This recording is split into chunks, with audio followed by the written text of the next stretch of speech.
Hello, hello, and welcome to another episode of Homeschool Moms Unfiltered. I'm your host, Amanda, and my amazing co-host is... Hello, I'm Megan. Hey. All right. So we are your source for messy, imperfect homeschool advice and community. Now, please do not get it confused. Messy and imperfect do not mean bad. The advice is solid. We've been at this a pretty long time. But we aren't influencers who show up here and tell you how easy it is to look like a cover model while also encouraging you to make cereal from scratch. What is with that trend? Hello. And, you're growing the wheat yourself and using all natural foods to change the colors of your homemade Cheerios. I can't even. All right. And then, whatever. We're not here. We're not creating our own curriculum for reusable, recycled materials. No.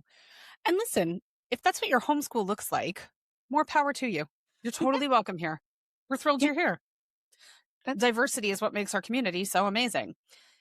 But we've met a bunch of listeners within our own online community and at homeschool events and conferences and through social media discussions, and we haven't come across not a single one of you whose day actually looks that way. And that's okay. You're not alone. Our days don't look like that either. So you're in good company if we do say so ourselves. In fact, I'm in year 11 of homeschooling and I have never met someone whose days look like that. So not only are you doing good, you're in the majority, even if the social media influencers don't make you feel like that's the case. Yeah.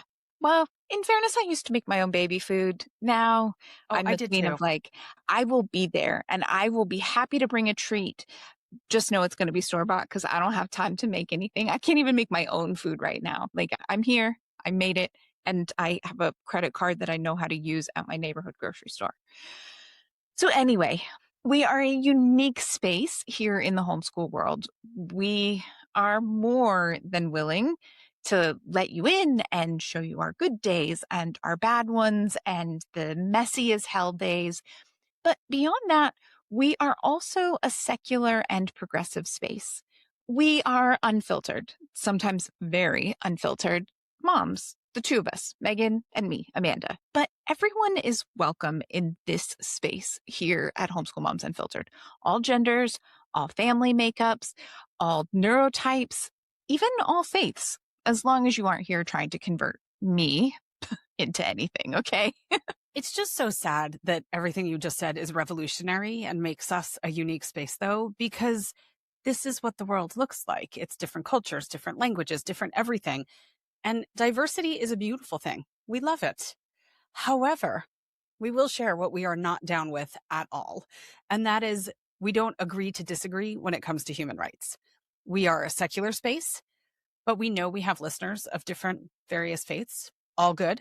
As long as you're not here perpetuating any of the love the sinner, hate the sin bullshit, or you're using #blessed in a Bible verse at the top of your Facebook profile, and then you call other human beings who, according to your faith, are children of God, illegals. It's most of the time not true, and the lines on the map are all made up, and we stole this land. So, I can't take your Bible verse down if you're going to do that. I mean, I could go on and on right now. This episode, it originally airs in June, which makes it Pride Month. And yeah, to prevent a major soapbox moment, let's just say we have a hard line in the sand. Actually, it's not even a line in the sand. We have spray painted across the concrete to all of that hateful garbage. There are plenty of homeschool groups that just love that shit. Go hang out there. If that is your jam, by all means, go. That is not what we are about here. There's the door. Feel free to let it hit you on the ass on the way out.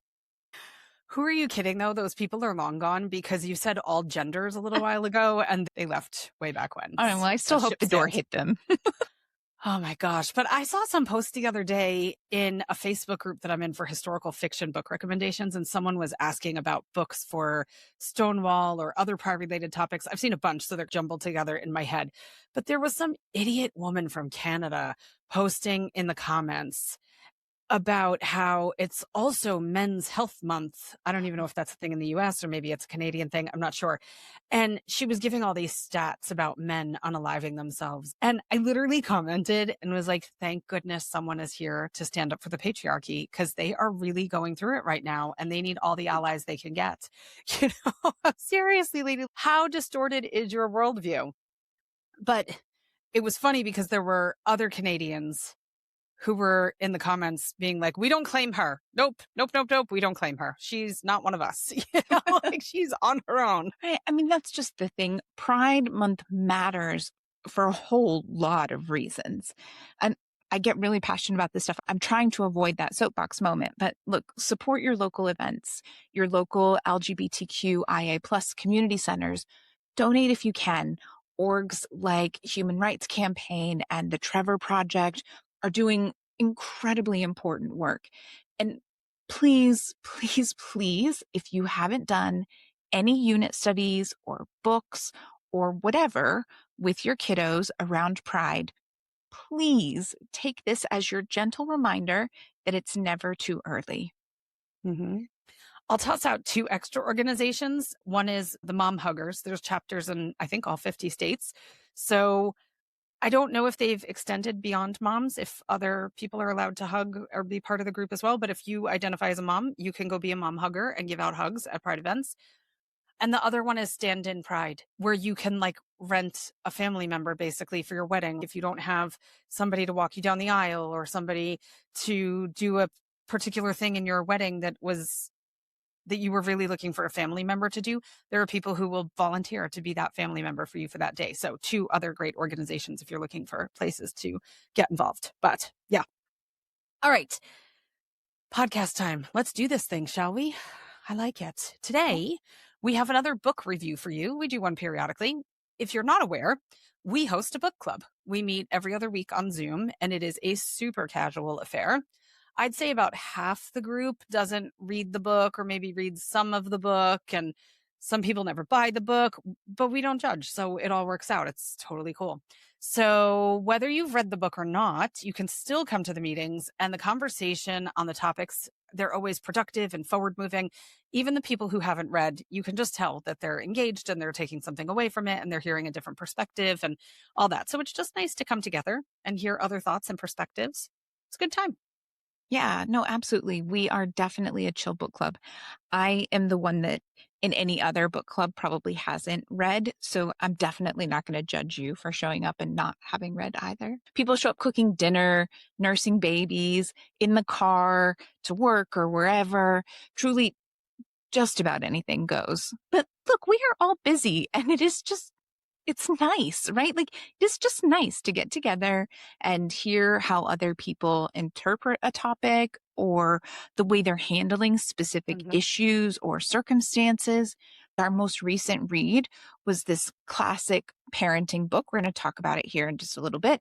It's been around for like a gazillion years. Okay, maybe that's an exaggeration, but it has been out for a long time. Okay. Yet somehow neither one of us had ever read it or any of the ones in this whole line of books that they have.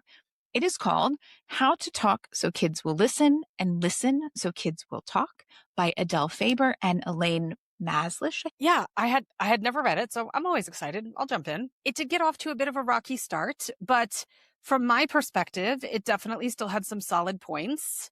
And as it went on, it got better. So I'm excited to dig in today. But first, we begin all of our episodes with a weekly recap. Just some highs and some lows of what's been going on in our homeschool lives or otherwise. It's part of our messy and imperfect vibe that we told you about at the top of the episode. So how's your week been, Amanda?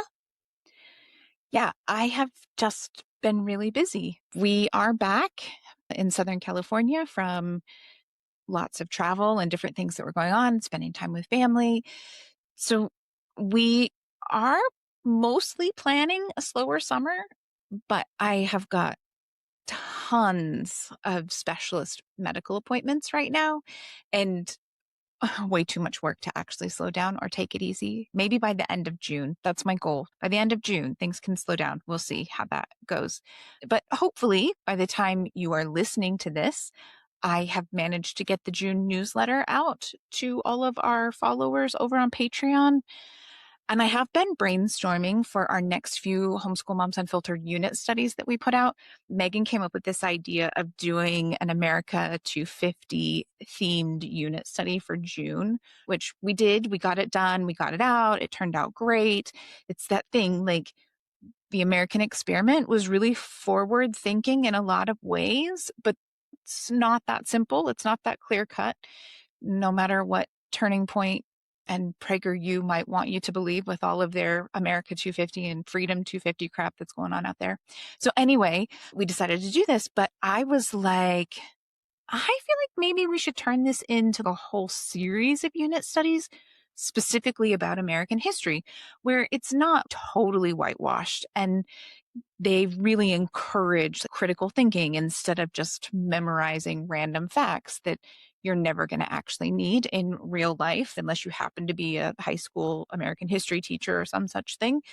So yeah, I'm pretty sure they're going to be awesome because there's a ton of need for it, but also I definitely do not need any more big creative projects on my plate right now. So that's exciting. I'm pulling a Megan. I'm going to start calling it a Megan when I'm like, I'm super tired. I'm super overwhelmed, but I have another great big project that I totally think we should do. Yeah. Usually that's your role. Yeah. But yeah, as far as homeschooling in general goes, this week we have just been taking it easy, seeing friends after being gone basically all of May. All of my kiddos' friends are officially on summer break. Even our homeschooling friends, they all take summers off. So it's a lot of play dates, a lot of driving and things like that. Though I am going to take just a moment for a quick brag and say that we wrapped up our official school year with news that my kiddo made National Junior Honor Society. So Yeah. it was not the easiest application process for him. If I had micromanaged a little bit more, things would have gone more smoothly and there wouldn't have been quite so much procrastination and last minute, like, oh my God, how do I get this done? But it was great practice. And that's what really matters. It's that thing. He needs to work on some different things. He needs some time management skills and project management skills. But in middle school, it doesn't really matter. I mean, yes, it's great and it's wonderful and all of that jazz, but it doesn't matter nearly the same way it will matter in high school for college application process and stuff. So this was the time to fail if he just didn't get it submitted in time or whatever else. But I think because he did it and it was pretty clear that he was doing it on his own, they were maybe a little bit more forgiving than they would be in high school with some of that. So I was really proud of the fact that he got it together and he just got the email letting him know and his teacher called to congratulate him and all of that kind of his oversight teacher. So that was all very exciting. So yeah, That is exciting. Oh, that's so awesome for him. yeah, fun. Yeah. So yeah, I mean, I don't have too much to complain about. Things are, they're moving along. There's nothing like, yeah. How about you? What do you got going on? Oh, I mean, kind of the same. Busy, busy, busy. Our book comes out in just a couple of weeks. So it's been a little bit of a whirlwind of all the stuff that goes with launching a book, but all good things. Yeah. So the last time we recorded, I had talked about the fact that we were going to go to the beach the next day. It's been part of our getting Liam out more and desensitizing him to some of the things that he had lost sensitization to. And so, yeah, we got up, we went to the beach. It was going to be such an amazing day. And we were there a total of 3 minutes when I had somewhat of a medical emergency. So he has a service dog, but when we go to the beach, she's off leash and she's just a dog. She's not wearing any of her gear. She's not working. She's good. She'll still alert if he's in distress or anything. She will, doesn't matter what she's wearing. At that point, she's still going to do what she does. But she knows she just gets to run and play when she's like that. So I had thrown her ball once. She brought it back, dropped it down. She was laying down on the sand like, oh, this is amazing. I love the beach. I bent down to pick up her ball. She jumped up because, hello, ball, greatest game ever invented. Whoever invented the game of fetch and ball, genius, according to Waffles. And she came up under my chin and hit me with her skull so hard under my chin that my vision went black for a little bit. I didn't pass out, but my vision went black and there was a lot of pain. It was weird. It was one of those like it hurt like hell, but I also couldn't feel anything kind of Mhm. situations. And I was like, are all of my teeth still there? Like, I'm not sure. There was a lot of blood. I knew that it was dripping. It was pouring. I had to walk back up to our blanket, bent over with my head hanging down so that the blood could just pour out of my mouth. And I showed my daughter and she was like, "Oh, okay." But you know what? I swear these kids are just like, they're so good. She was like, "I'll go get you some ice." She was sitting there handing me tissues. My hands were covered in blood because initially when it happened, my hands went to Yeah, my mouth instinct. and it had dried there. And so she was washing my hand one at a time so I could still hold the ice and whatever. And she was good. And so, yeah, we ended up spending quite a bit of time at the beach because I was just kind of in wait and see if it would stop bleeding mode, which it didn't. Universal healthcare is amazing. Sorry, I hate to rub it in, but it is. So I went to the neighborhood health center. They wrote me a note that I needed to go to the emergency room and see a plastic surgeon, which I did. I arrived at the hospital at 5:15. Went and did the registration thing, went and sat down, went and did the triage thing, went and sat down, saw a plastic surgeon, had my lip sewn back together, and I was done at 6:30. It was an hour and 15 minutes and cost me nothing. So whatever they tell you on the news about socialized medicine, it's not true. I'm sure there's instances, but it's not all bad. And it's better than me getting a $3,000 bill because my dog whacked me in the face with her big giant head. But yeah, but my daughter was so sweet. While I was at the emergency room, she bathed the dog because that's like step one when we get home from the beach. But then she made sure Liam had dinner. She even made him brownies. She made sure Liam was taken care of. These kids are freaking, I love them. They're so good. So all good things. Yeah. So, but it's been almost 2 weeks because our recording schedule got a little thrown off where we recorded the last one a little early and this one a little late because of Amanda's travel schedule. And I think the last of my stitches actually popped out. So I was very glad we didn't have to record the way I looked because no one would have wanted to watch that. It was really bad. So yeah, much better. So all good things. Yeah, what else? I painted another mural, which kind of muralish, which I swore I was retired from mural painting. But my son Aiden, if you follow our social media channels, you might know he teaches Pokemon on Outschool. And he has this little office area set up for himself upstairs. And we were talking about how to make it more lively. And so he's now got on the wall up there too, and Charmander and oh my gosh, who else? Mew and Squirtle and the other guy, the green guy, Bulbasaur. I was like, who are these people? But I had fun doing that. So that was kind of nice. But yeah, he's just playing Pokemon and living his best life. And then next week, 1 week from this moment, Liam and I are going to try a new chess club in town. Again, as part of the getting out more and desensitizing more. I found one that will allow players under 18 as long as they are accompanied by an adult. And so it's on Thursday nights. So next week we will be going and trying that. So it's just finding those resources. I feel like that's one of the biggest things about homeschooling is continuously looking for things to meet their needs, whether it's academic needs or social development or emotional growth or whatever it is. It's a lot, but we do it. So, Yeah. yeah. All right. So, Absolutely. into our book for the week, How to Talk So Children Will Listen and Listen So Kids Will Talk rolls right off the tongue. Super smooth name. I bet they workshopped that for a really long time. This has been an often discussed book in parenting circles for many years now, and there are quite a few spin-offs for teens, for younger kids, etc. But we, as Amanda said, haven't read any of them yet, so this is our first exposure to the world of Adele Faber and Elaine Maslish. As I mentioned a little bit ago, a little bit of a rocky start, I felt at least. I don't want to speak for Amanda, but I did still take some things away from the experience. I'll be keen to hear your overall thoughts as well today, Amanda. I have to say, I find it funny that generally speaking, I'm the silver linings person in this partnership, but we totally switch roles when it comes to books. Story. I'm always like, I can take something from any book. I'll read whatever and just take the nuggets that I like. I'm like, don't waste your money or your time. It was bad. Just don't waste your money or your time. No. Anyway, all right. Before we jump in, we do want to tell you that our next book selection has been made. So the first meeting for the next book will be June 15th, 2026, if you are listening to this sometime in the future. But you can jump in whenever you would like. We would love for you to join us on the first day, but that is absolutely not necessary. We meet every other Monday. So 15th and then the very end of the month and on and on. You can figure it out. The information is also on our Patreon and on our social media. You can go look it up. Easy peasy, no problem.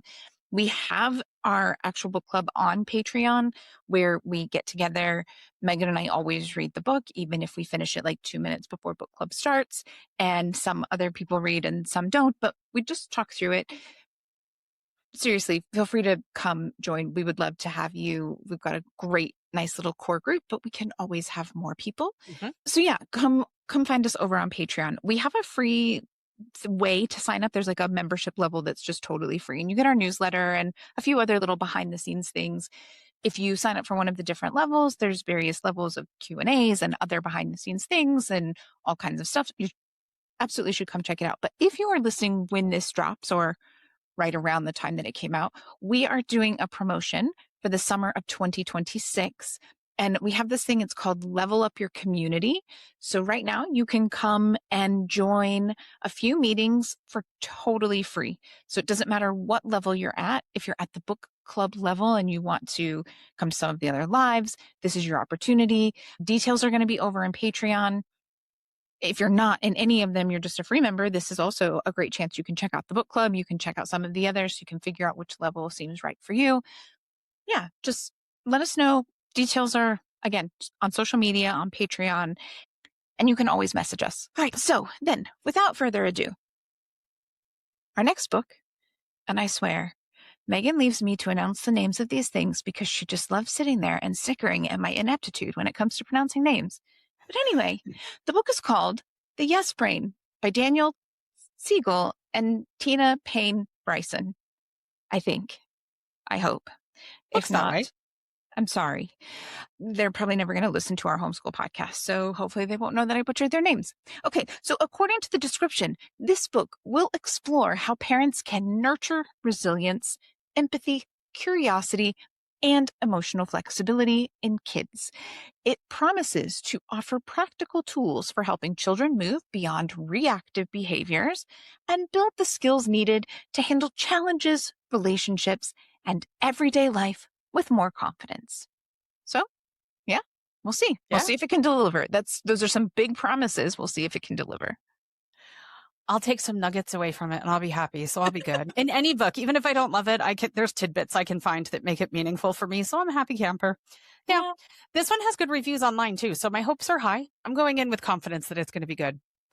All right. But how to talk so kids will listen and listen so kids will talk. Let's do this. Now, I referenced multiple times now that I felt like it got off to a rocky start, but it got a little bit better. Do you have any redeeming thoughts about the book, Amanda? Do you share that philosophy at all? I will agree that it got off to a rocky start. I'm not so positive that it didn't have a rocky middle and a rocky end, but I will say that doesn't mean that it wouldn't be helpful for some parents or caregivers, or maybe grandparent figures, whether they are official grandparents or honorary grandparents. I could see how this book might fill a need. Mm-hmm. Okay, so it didn't have an arc for you. Okay.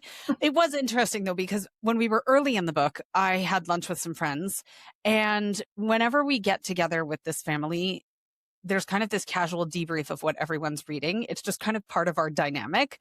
Her daughter is always an excellent source of fantasy books for my oldest kiddo, Aiden. Literally after the lunch, I sent him a bunch of screenshots that I had gathered while they were chatting. And he was like, this one, yes, this one, yes, this one, yes. So I just went ahead and ordered all of them so that he had them when he was ready. But one of the moms had said that she had the teen book from these authors and hadn't read it yet. It had been in her TBR pile. And I was kind of like, I'm not so sure that you need to bump that up in your TBR pile when we were early on in the book. Vibe of the book, for me, especially more so I felt at the beginning, is this message that when your kids are acting in age and developmentally appropriate ways, because they're kids and they do things, that you might consider talking to them about their actions or their feelings or their choices, how their choices impact the family unit as a whole, instead of smacking them around or telling them that they're stupid idiots. And I was like, this is the book. This is the advice. We needed a book for this. But there are multiple editions of this book. And I felt like as we got into later parts of the book, it seemed to modernize a touch. And there was slightly less of that perhaps as we progressed. Or I got numb. I'm not sure, but maybe I'm wrong. I don't know. But for me, yeah. Yeah. I mean, that's it. I'm torn. When I was talking to my mom about the book, she was definitely like, yeah, it sounds like it would have been really good for our generation, raising kids in the 70s and 80s. And yeah, that's when it was originally written. So that makes sense. And I can absolutely see how it would still be good advice for people who are parenting in nearly identical ways to how their less progressive parents were parenting in the 70s and 80s. I guess my circle has just been cultivated the same way my social media algorithm has been. And I don't have a lot of these folks in my orbit anymore. And honestly, with what I do see on social media and hear other stories of, I have a really hard time believing that they would read this book and be like, oh, this makes a great point. When I know they are calling Mr. Rogers and Sesame Street too woke. You know what I mean? Mhm. Yeah. I mean, I raised my kids in the South, and I will definitely say I saw plenty in Target where it would be like, if you ask me for anything, you ain't getting nothing. When I was like, ah. But to your point, I'm not sure that that mom is buying this book. So, yeah. So, anyway, there's a ton of role play examples in the book and activities. And even the revised version that they're suggesting as the better than smacking your kids around and telling them that they're idiots, they're harsh.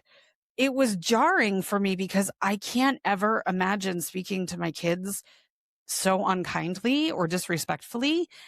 And that was the improved version that they were proposing. And so I was like, oh, okay. So maybe about a third of the way into the book, I did start wondering about the authors and their upbringing. They're a mother-daughter team. They both have Jewish last names. Now, I'm married to a man whose grandparents were Holocaust survivors, which means his parents were raised by people who were doing their best to piece their lives back together and manage trauma, but most of the ways they were managing trauma was by ignoring it. That's kind of how that generation worked. I never met my husband's grandparents, but I did meet his grandfather's brother and his wife. They lived near us when we lived in Florida, and they were so lovely. But the aunt would be the first one to tell you that she didn't know how to play with her kids. She didn't know how to express love with her children. She didn't know how to devote time to her children. There was a disconnect, and she realized it very, very late in life, probably when she saw her kids parenting and were like, oh, that's a thing. Okay. So all of that trauma trickles down.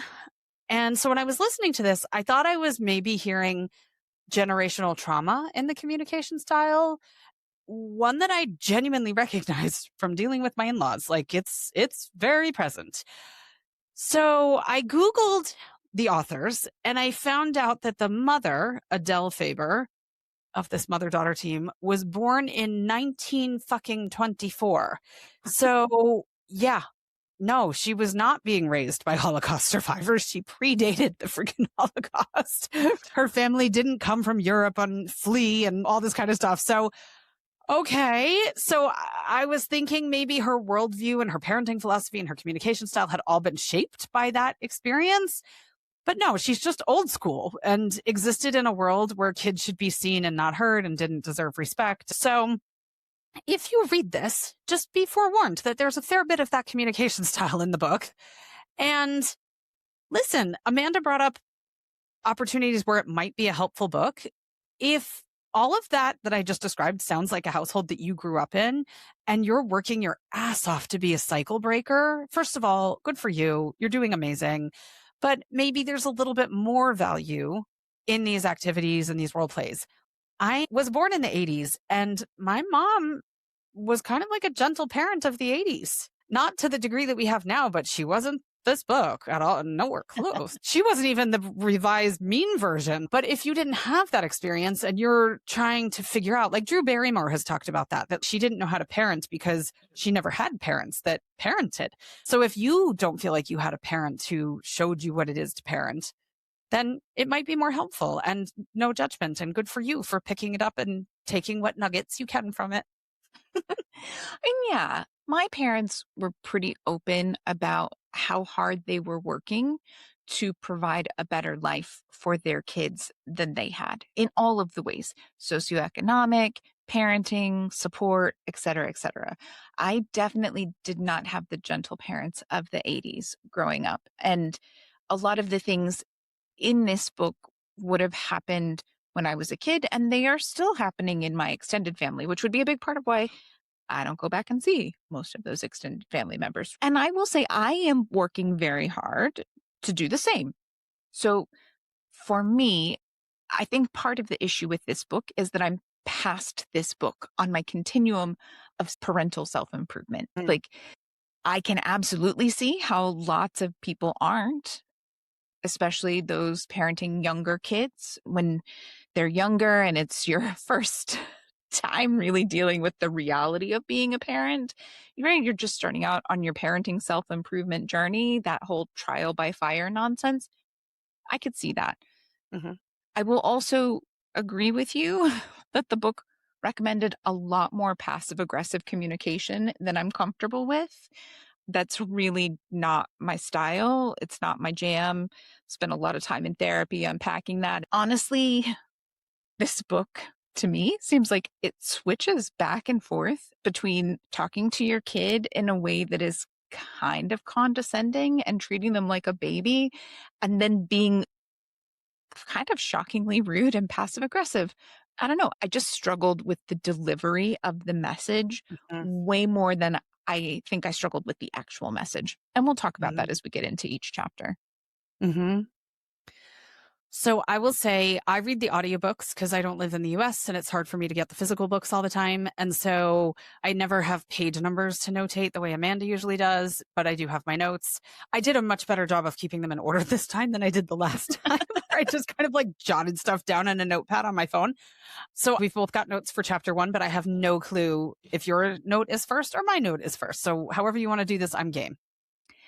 Yeah. Well, I think I didn't actually do page numbers this time because I did a combination for me because of brain fog issues and stuff like that. I do a physical book and I do the audio book. The physical book I got is an older version. Mm. And then I got the most current version of the audiobook. It lined up shockingly well, which Mm. is probably another problem in my opinion as far as the book goes. As discussed, the book is like 40 some years old. I'm not sure that the most recent version should line up quite so well with however old my copy is. But in any event, we'll make it work. So chapter 1 was called Helping Children Deal with Their Feelings. My biggest takeaway, there's like, what's wrong with asking a child directly, why do you feel that way? And their response was, it's much more helpful for an unhappy youngster to hear, I see something is making you sad, rather than to be interrogated with, what happened? Why do you feel that way? And I was like, this goes back to that thing. Maybe for younger kiddos, this gentle easing in of like, well, I see something's wrong, but I don't know. For me, like I'm trying to raise kids who are in touch with their feelings and emotions and able to identify them and address them.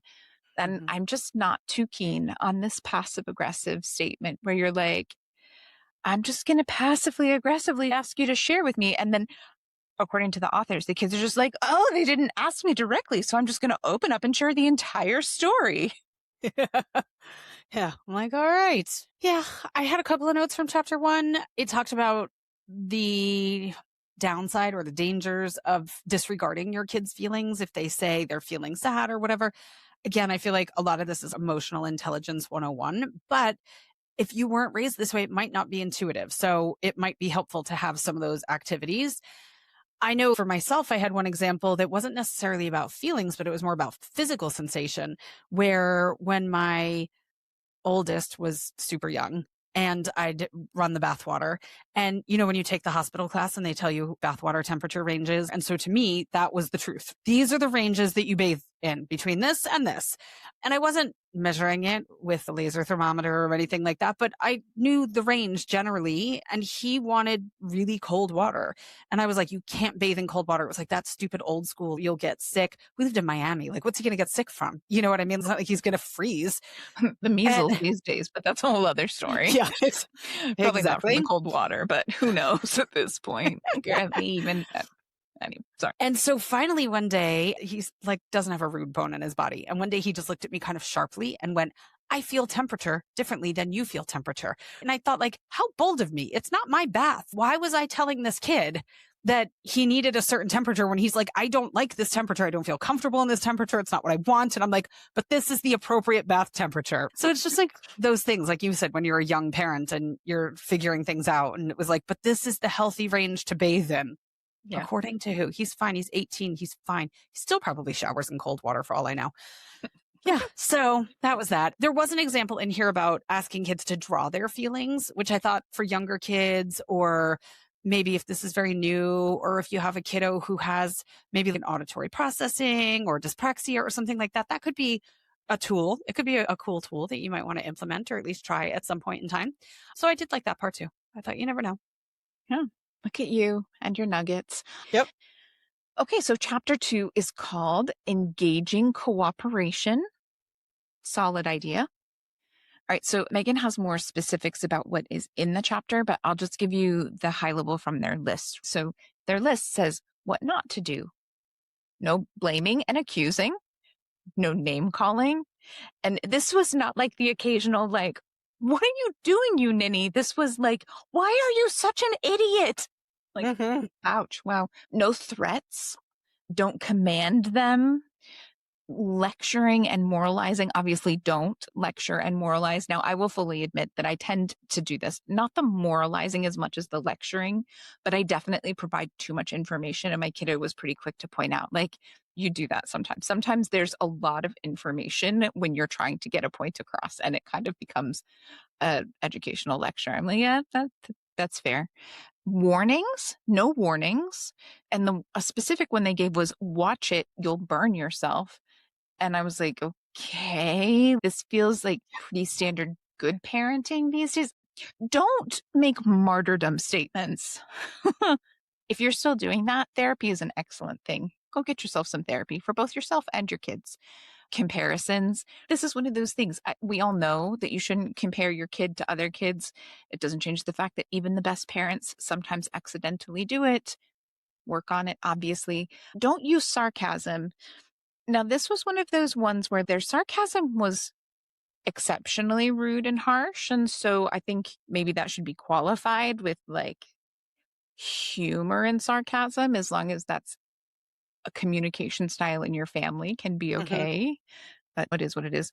Prophecy was one not to use. And I thought this was interesting because I also apparently do this. My kiddo told me that I do this, where again, I think I'm explaining likely consequences of events and why those likely consequences matter. Their examples in the book were far more like, if you don't do this, then you'll never get into college and then you'll never amount to anything and you'll be living on the streets. And definitely not that kind of prophecy. Mine is more like, well, if you do this, then there's a very good chance that this is going to happen. And if that happens, then you're going to have to work extra hard to correct it to be able to do this. And my tween, almost teen at this point, doesn't really love that, which, tell me a teen that does. So I'm kind of like, yeah, whatever. Take that one with a grain of salt. So what to do as opposed to those things, describe, which again, kind of goes against that warnings thing and then what not to do kind of thing. Give information, describe, give information, say it with a word. This one in our book club, the discussion, we were all kind of like, first off, a lot of times that sounds pretty rude. And second off, it relies on pretty neurotypical wiring, Hmm. wiring. So definitely keep that in mind if you're reading this book or you're thinking about reading it. Some of this stuff is not the most neurodivergent friendly. The Hmm. next one is talk about your feelings. Again, not groundbreaking, sometimes easier said than done. And then Hmm. they also recommend writing a note. This is something we haven't done much of with our kiddo. I have definitely done it with my parenting partner, my life partner. Like, I cannot talk to you, but I think I can write it in a nicer way than what it'll be coming out of my mouth. So I guess I could see how that might work with a kid. Yeah, I can't go for the sarcasm one, but I think too, sarcasm has to be part of your family culture in order for it to work. And also, I think it can't be mean spirited sarcasm. So in our house with sarcasm, it'll be things like, oh my gosh, if only somebody had forewarned that that might happen. And usually I had forewarned that thing. And so they'll just kind of roll their eyes and laugh and be like, fine, you were right. But yeah, but it's part of our culture and part of our language, the way we communicate. So it's never mean spirited ever. Yeah. So yeah. And the kids can do it back to you. Heck And yeah. so, I mean, I think that's also at this time in the 70s and 80s, if you were using a lot of the mean spirited sarcasm, there was definitely this expectation that it trickled down, but it was Hmm. never used the other way as, Hmm. establishing authority and things like that. So, worth keeping in mind if you're listening and thinking about how to implement some of these things. That is true. Yeah. I just thought it was interesting because there's tons of scenarios in the book where they do these parenting seminars, and it sounds like they were kind of like a 2-day seminar over a weekend or something where they'd have a class on Saturday and then a class on Sunday. And so much of the stuff was feedback from parents who were attending the seminars, like so much. It felt like reading reviews on Goodreads sometimes. And tons of times the parents would try the techniques after one day of class, come back the next day and report these amazing results. But there was this one instance where that wasn't the case. This parent was all dejected and naysaying when he came back the next day, like, oh, I tried it and it didn't work and blah, blah, blah. And I was like, wow. So you've been speaking to your child like they're a speck of dirt for years. And then last night you decided to turn on a dime and be kind and considerate to your child, and your kiddo, who either didn't know you were attending the seminar or didn't know what the seminar was about, and they didn't know what you were attempting, and probably thought her usually assholey parent who speaks to her like she's lower than a speck of dirt had been taken over by aliens because all of a sudden you're being nice. You did this 180 and your kid had whiplash, and your kid didn't immediately jump on board with this change and bare their heart and soul and acquiesce and respond in kind. And you're surprised about that. I was more surprised about the number of people who reported that it did work that Yeah. quickly. Because I'll give an example. When my youngest was small, we had a little bit of a biting phase, and he was a sensory seeker, an extreme sensory seeker. And so he would always run up and hug me and all this kind of stuff. And one day he came up and he gave me a hug, but his head was just below my hip on my thigh, kind of that height at that point. And he bit me so hard that when I looked at my skin, you could see upper and lower jaw marks on my skin. He didn't pierce the skin, but he left a mark all right. And when I tell you, I would flinch for a while when he would come running up to give me a big hug, and I would do a little flinch and a little like, oh my God, he's going to bite me, because it freaking hurt. Yeah. So, and that was after one time. So imagine you've been treating this kid so rudely and so poorly for so long. And then all of a sudden you're nice. I wouldn't trust that as a human being. I would think it was a ploy, or I would think it was at the very best case scenario minimum, temporary, where it's like, oh, they're just being nice this one time, but then they're gonna. So why would I join you on this journey if this is a one-off thing, and then tomorrow you're going to tell me I'm an idiot again? Those Yeah. snappy patterns are really hard to break. And if that's how you've kind of trained your kid to communicate and to interact with you over the course of their entire life, I would expect it to take some time for that to break. Yeah, that's it. Trust takes time. You don't just buy it and install it. especially when it's been broken. It takes a lot of time. It's true in adult relationships and it's true in kid relationships and absolutely true between adult and kid relationships. Yeah. No, be rocket science. But part of this chapter was this simpler style of communication where instead of nagging and hounding and yelling and threatening and whatever else, it was just to be very short with what you needed.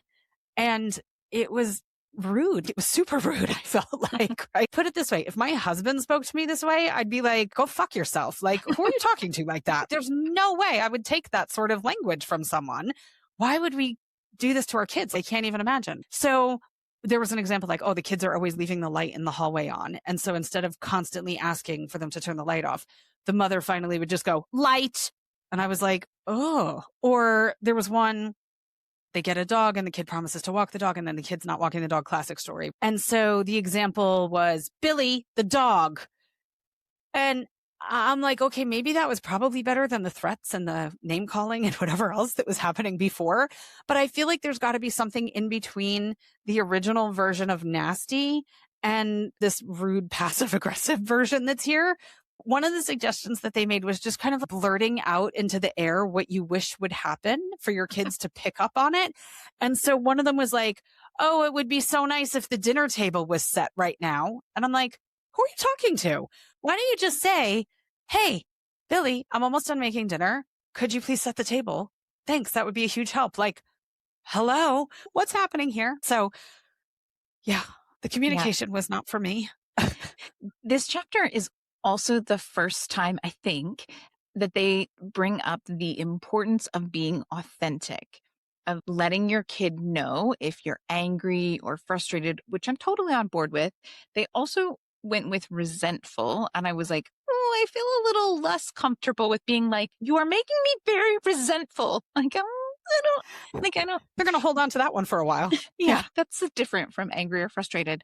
But the thing is, if you're not authentic, then you're going to end up hitting your kid, according to the book. And it seemed like it was always just like, and then I hauled off and smacked him. Then I spanked them. And in our book club discussion, we were all kind of like, wow, that took a turn I wasn't really expecting. Ooh. But I will say, for me, this idea of being authentic and sharing, I do think that that's generally good modeling. The trying to hide and pretend like everything is fine when you're talking to your kiddos. I don't think that's good. It's to me, that's kind of like those adults who grow up and they're like, my parents never fought. And you're like, your parents are divorced. Of course they fucking fought, you moron. Like, and the describe what you feel thing, they give lots of examples. And I'm not crazy about a lot of their examples. They put them in this comic style in the book. But I will say that as a disabled adult with chronic illness, who is the primary parent in our home, this is really important for us. I will absolutely wake up some days and I'll just feel awful. Maybe it's a really high pain day, or maybe I'm just super grumpy and crabby, or my head is killing me, whatever it is. It's not uncommon for me to say something like, look, I'm having a really bad day. So you should definitely avoid me if at all possible. If there's something you really need, if it's something urgent or something only I have the answer to, I'm happy to help you. But you need to know that today is not a day for deep philosophical questions. It's not the day to ask me to make your favorite food. It's just a really bad day. Mm-hmm. And the first couple of times I did it, my husband was like, well, what is that about? And I'm like, I could not forewarn you. And then I blow up and we're all in a shit mood because I just couldn't handle it. Or I can tell you where I'm at and then everyone knows what's going on. And we have a much better chance at having a nice, smooth, easy day. It matters, especially for us, because like I said, I have chronic illness and I do have more of those kinds of days than the average person. But I think that that's something our generation especially needs to be better about, is like accepting and acknowledging and describing when we're having a bad day or when I just don't have the bandwidth to help you right now. We try to be there and do all of the things for our family. And as perimenopause hits, especially, and you're marching towards menopause and you're just like, I don't give a shit anymore and I can't do that for you. And if you're just honest about it up front, everyone knows and no one is blindsided by the like, Mhm. not my problem today, kid. I'm Mhm. like, Yeah. whoa, it was your Yeah. problem yesterday. You took care of it yesterday. Why do you hate me today? So yeah. Yeah. I can see that. I like that. I was very invested in what you were talking about, but if you're watching the video, I also had an eyelash end up in my eye while you were talking, and I didn't look terribly invested in what you were talking about. So I apologize, but I think it's out. So we're good. I can see again. Nice. Yeah. So, chapter 3, alternatives to punishment. So, it's interesting. I'm looking at your first note there. I actually thought one of the activities in here was pretty good. Let me look at my notes. You want to go first and just Sure. state your piece? Well, I will just say I generally struggled with this chapter. The examples for me all came across as pretty brutal. The comic strip examples where they do like the back and forth. Again, alternatives to punishment. I don't disagree with the message, but the sharing of the message was not palatable. I will put it that way. Mm, So their alternatives to punishment include pointing out a way to be helpful, express strong disapproval. Again, sometimes that expressing of the strong disapproval was like, holy hell, Batman, without attacking character, which I mean, okay, state your expectations, show the child how to make amends. I do think that's an important one, right? And that they didn't get into it a lot with this book, but that idea of like, thank you for the apology, but I can't just let it go yet. I need more time, or I need this as well for me to be able to move on. I think that's an important piece because mhm, there are a lot of grown-ups these days who think that if they just say like, sorry, or even a more genuine sorry, that now it's supposed to be done. mhm, And in our home, I'm sure a lot of other people who are listening, we're working to really break those patterns and habits of like sweeping things under the rug because, well, now it's time to move on, even if we don't feel like it. So it gets pushed under the rug. Eventually, you got a big pile in the middle of the living room, and that doesn't actually work for anyone, right? Other things. So give a choice. I mean, choices, right? If you've got a toddler or you ever had a toddler, you know how valuable that is. And it works on husbands too. So I assume it works on everyone between toddlers and husbands.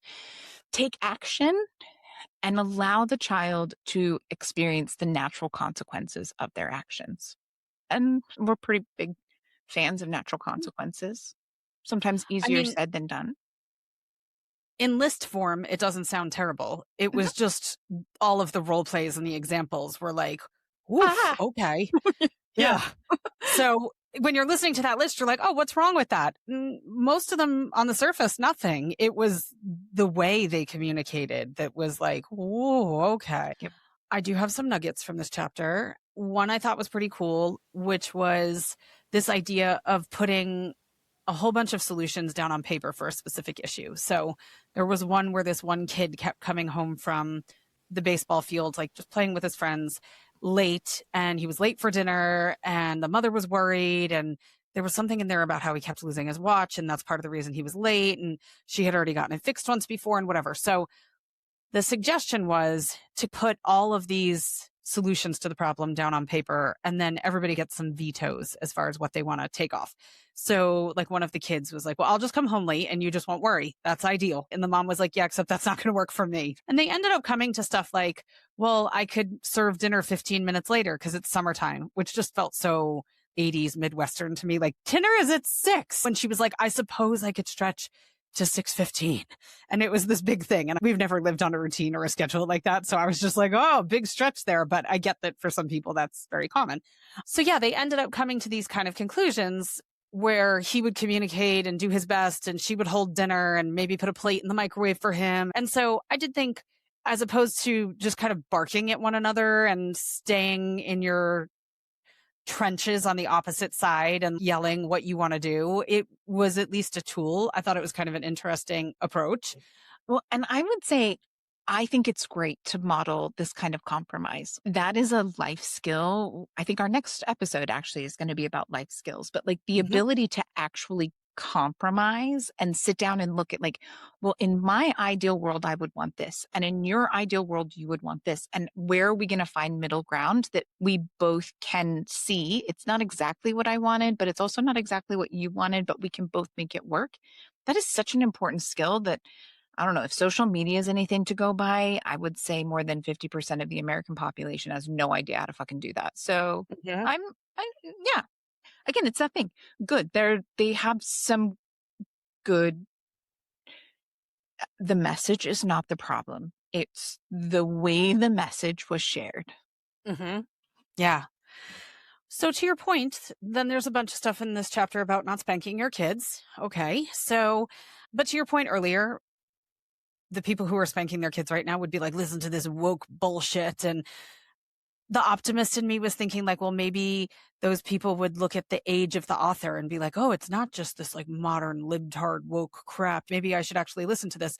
But then the pessimistic side of me, who's lived in America in this hellscape for the last 15-ish years, was like, no, they would just point out that this woke stuff started back then and it was a slippery slope. And if we had stopped it back then, it wouldn't be happening. It wouldn't be taking over society today. So I'm like, I don't think the message is going to do what anybody really needs or wants it to do. But yeah.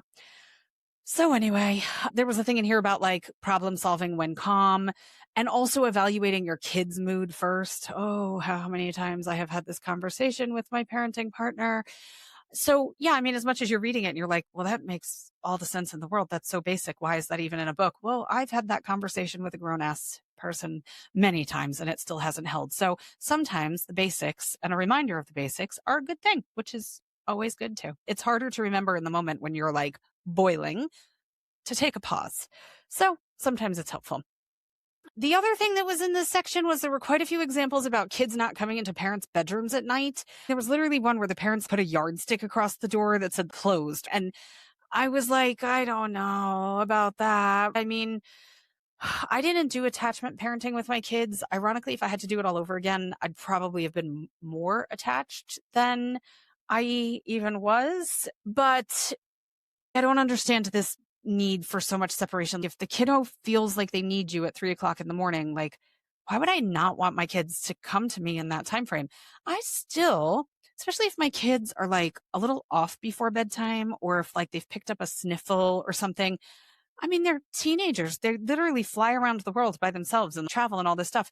Before they go to bed, I will specifically say, if you need me in the night, you just come get me. Because I don't want them to think, oh, she's tired, she had a long day, or was busy, or she has that big meeting tomorrow, or whatever. I want them to know, no matter what, you can come get me in the middle of the night if the stuffiness gets worse and it's preventing you from being able to sleep or whatever. So, the yardstick thing in the book worked, quote unquote, and the kid didn't go in.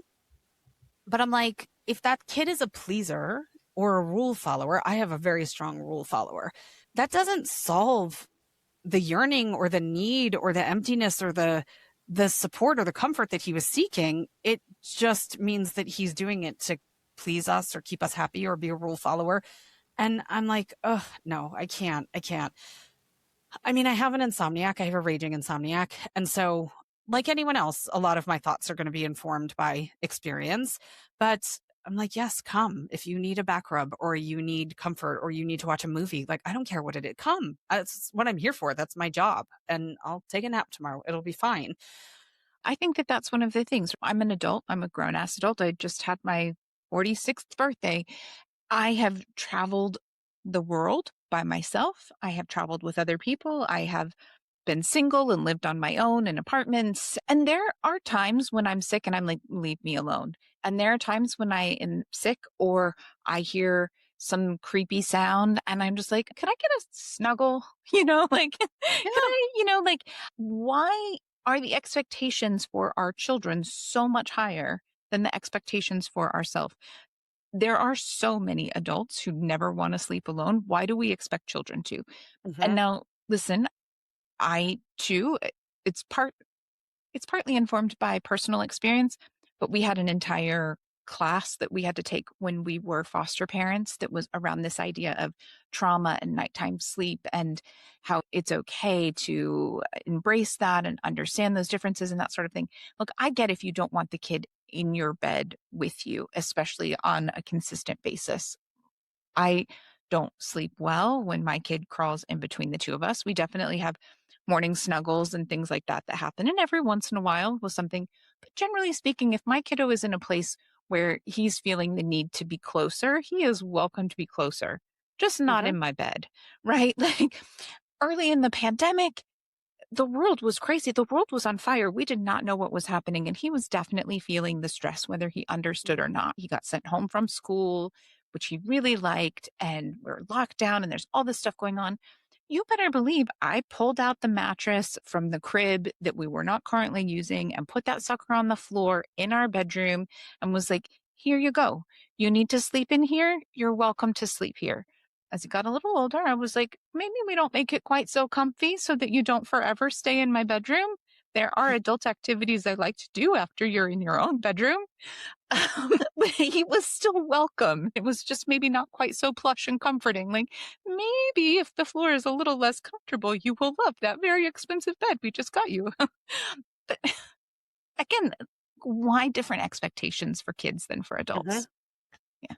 All right. So, chapter 4, encouraging autonomy. Again, on the surface, love the sound of it. I'm all about autonomy. So, yeah, Yep. they had a list of ways to encourage autonomy. Hmm. Do you want to share them, Amanda? Sure. So we have let children make choices. Seems pretty good. Huh? Show respect for a child's struggle. Also, yeah. Don't ask too many questions. And really, this one is described as badgering, right? Like those rapid fire questions with no time for responses in between. Mhm. And they didn't like clarify it early enough. And I think that that's a really important distinction. Also, don't rush to answer questions. And yes, there's some truth to that, but also their examples seem like every conversation becomes a therapy session. Like, well, what do you think? So, a lot of kids are going to be like, I think I'd like you to answer the fucking question. So keep that in mind. Encourage children to use sources outside of the home. Again, this is one of those, yes, absolutely, right? Like if they don't want to brush their teeth or they don't want to floss, coming from the dentist is going to hold a lot more weight than coming from you using librarians and things like that. But then they have some examples in there that I was like, whoa, I'm not sure I'd send my kid off to someone else for that conversation. So, and then don't take hope away. So when they're like, I want to be this, you're not like, oh, well, I don't know how you ever thought you'd succeed in that field, but that's a waste of your time. I am Yeah. not a bad idea. Let's run with it. Maybe go a little further. But yeah. Yeah. Yeah. So I thought it was interesting. They talked about the reasons that parents keep their kids dependent. And like you said, we're going to talk about life skills next week. So I have the feeling some of this will probably surface in there too. But it's usually faster just to do the thing than to work through it with the kid. Their failures hurt us as parents. To see your kids fail and be upset and be disappointed and all, it can hurt. It's hard, but it's a lesson they have to learn.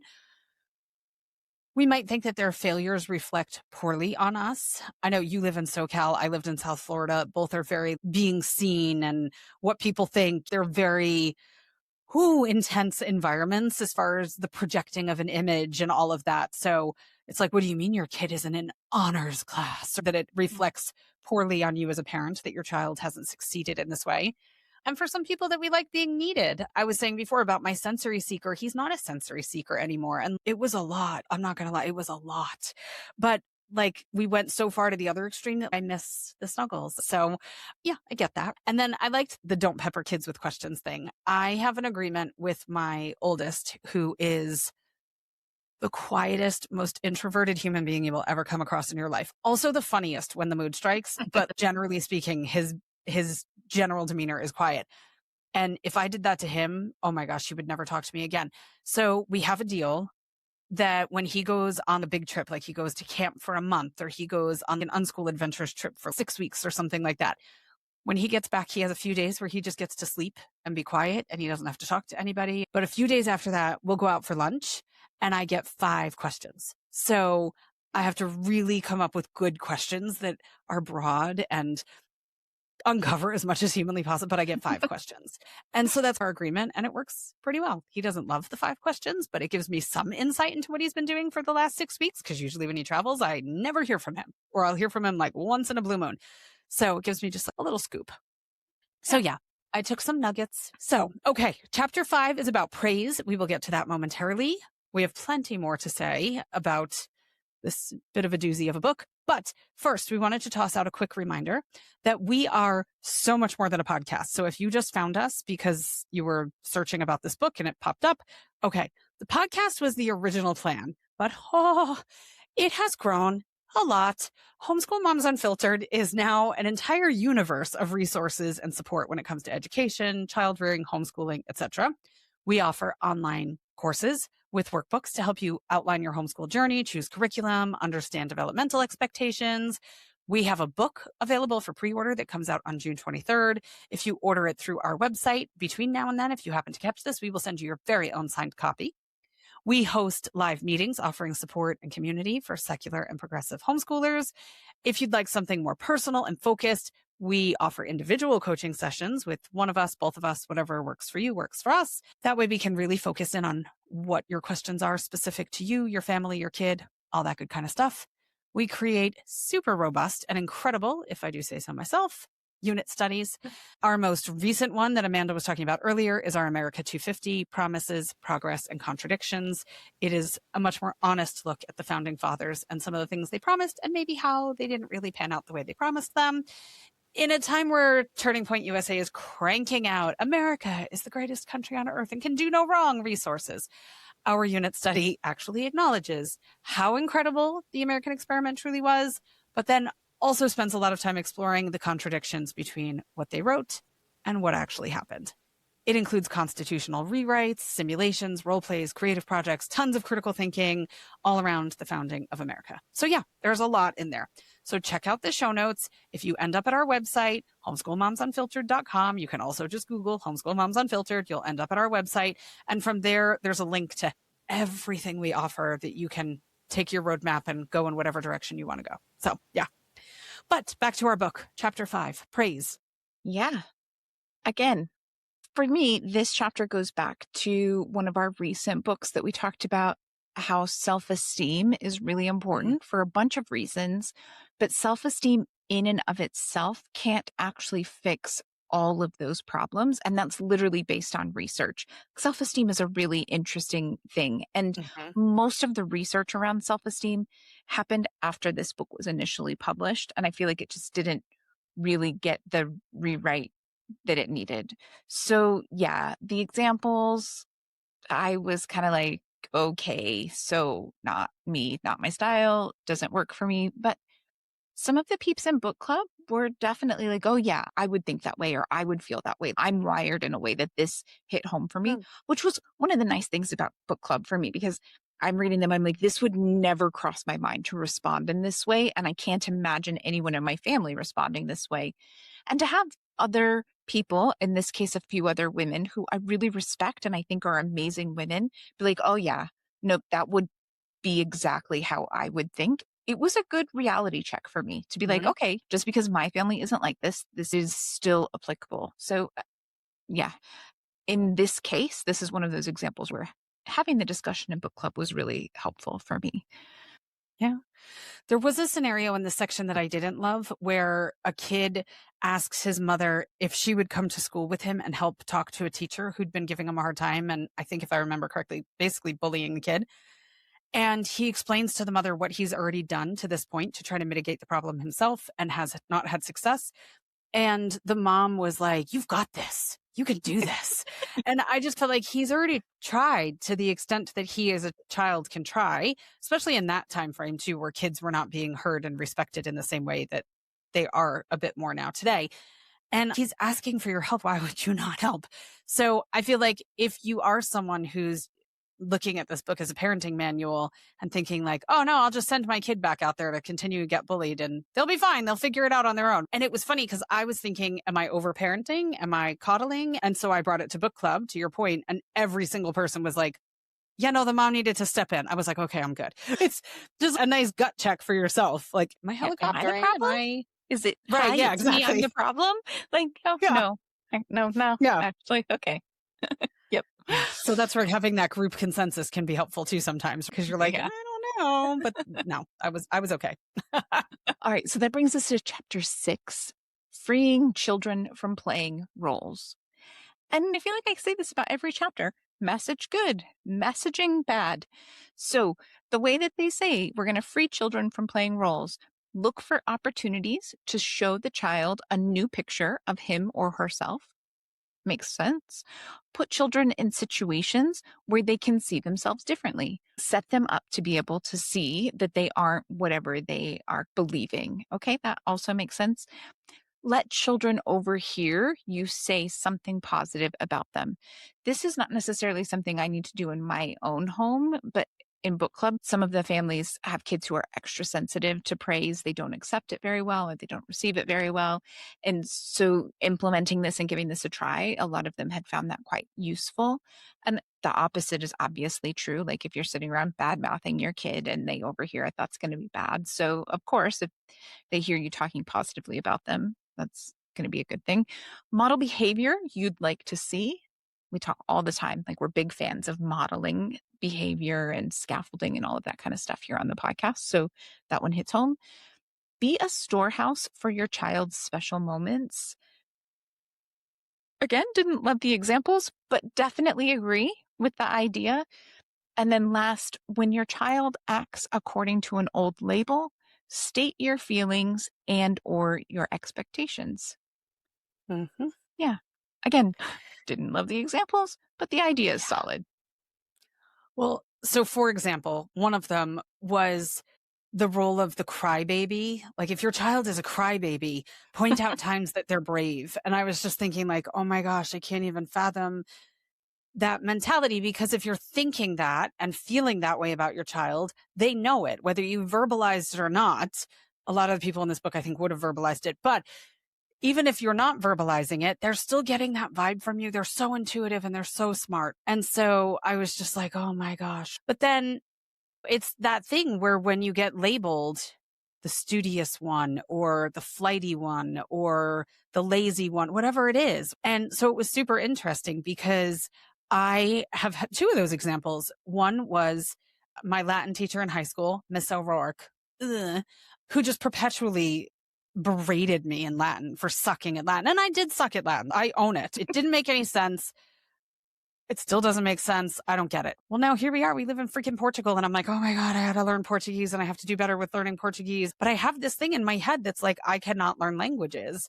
And she's long gone now. And I'm like, you hear that? You fucked me up for life. Thanks a lot. I wrote about her in our book too, actually, because I also had her for history. She's the one that threatened to throw a book at my head. She sounds like a really nice old lady. She was a gem. Mm-hmm. So, yeah. And then super interestingly, I had a teacher when I was in first or second grade, and I was at parent teacher conference with my parents. It was a thing where we all were there together. And she told my parents that I'm not creative and I can't draw. And my whole life I was like, well, I'm creative and I do art things. I sew and I decorate cakes and I do this and I do that, but I can't draw. I can't draw. And I'm still not an amazing drawer. Is that a word? But I painted the mural in the living room a couple of months ago and I was like, can I really do this? I'm 45 years old. I was like, can I paint a mural? And sure as shit, it turns out I could totally paint a mural. And my whole life I've been like, I can't, there's no way I could paint, I can draw. So when people plant those things, they stick, and we should not plant those things. Yeah, no, exactly. Yep. All right. So that brings us to chapter 7, putting it all together. And they lead off with an example about this little girl who's a princess, is how they describe her, which again is one of those self-fulfilling prophecies describing it like that. But she wants a notebook in a specific color and her mom can't get it. And the conversation is nutty. And then there's a better example of the conversation, which is almost as nutty. Mm-hmm. And I was just the thing, like, just no. But for me, I'm like, this whole thing is an example of a family that needs a whole lot of therapy, not a book or a weekend workshop. That kid did not get there on their own. And they all need to march themselves off to therapy and work on things. I'm a big fan of therapy. That is not a dig on anyone, but take yourself to therapy. Thank you very much. End of my TED Talk. Then we get into the afterword, which was long. We spent 2 weeks of book club on the afterword. We were like, what is coming in this afterword that it's this long? And this section was weird for me because It was a ton more feedback that felt like reviews on their courses and their techniques that you would read about on Goodreads or in an Amazon review. But then also there were some new ideas and some content that were being introduced. And the ambiguity of all of it just irked me because I was like, this is a really lengthy section of this book. And I would like you to give me an overview of what this is. Is this what we've learned since, or what we would change if we had it to do all over again? Like, I need you to tell me what's happening here, because you're telling me a bunch of reviews and then throwing some new ideas at me. And what are we doing? It felt choppy. It just felt like it just kept dropping random information and segueing like an ADHD fever dream. And I was like, what is happening here? So I didn't love that section. There were two things that I took from it. One was talking about punishments with kids, and actually they're both related to punishments with kids. So the first was they would start their lessons with these parents by saying, how did your parents punish you as kids? How did it work? And everybody was like, oh, they punished me and I just hated them for it. Or I just found better ways to sneak out, or it didn't do anything. I was just home for 3 days and then I went out and did the same thing again. And I liked that idea because it was that concept of, well, you just told me that punishments don't work. So now I don't have to stand up here at the front of the room and convince you that punishments don't work. And I did think, just from a human psychology perspective, that that was a cool way to approach things. But I also thought for people who were trying to convince their parenting partner to homeschool and their parenting partner isn't on board, you could kind of do the same thing, right? Where it was like, talk to me about your school experience and talk to me about your friend. How many of those people are you still friends with, by the way? Those kinds of conversations. And then it's like, oh, you've just diffused that bomb on your own, right? So that was one. But then I thought it was really interesting because they're not pro punishment, which shocked me. Although, again, this is in the later, more modern half of the book, if you will. But I thought it was really interesting because it's like you deal with people all the time in your world, whether it's other parenting friends or coworkers, neighbors who you bump into or who you have to ask them to accept mail for you while you're gone. You cannot punish any of those people if they're rude or don't do what they say they're going to do. You have to find a different dynamic to engage with those people. And they talked about some proactive strategies to protect yourself from the negative ramifications of people like that who might not be a bonus in your circle or in your sphere. But then it was like, so why are we punishing kids? And how could we be more proactive with our kids to prevent that behavior, that activity, those actions in the first place? And then we're not even having this conversation. And so I did like that part quite a bit. Yeah, I felt like it was a missed opportunity because they bring up punishment a lot, but it never felt like they really clearly said there's a difference between punishment and discipline. And I think most modern parenting books will talk about the fact that, yes, discipline is important. You're the parent, you're the grown up. There needs to be structure and boundaries, and that comes together with discipline and with natural consequences. But you can have those things without being punishment. And I just felt like it was a missed opportunity, even in the updated section, that they didn't really do a good job of helping highlight that or clearly define that. But, Hmm. it is what it is. So, yeah, you've listened to it. Maybe you're like, I want to see exactly what these people are talking about. Or maybe you're like, is the messaging really that bad? Are those comic strips in there really as bad as they're saying? By all means, pick it up. Almost every library has a copy. I'm telling you, I think I bought my secondhand used version for $2 or something. It is not hard to get your hands on this book. So feel free to check it out if you're interested. Hmm. Yeah. All right. So let's wrap up with a mantra. Books can change what we know, but community changes what we do with that knowledge. You don't have to figure out parenting or homeschooling alone.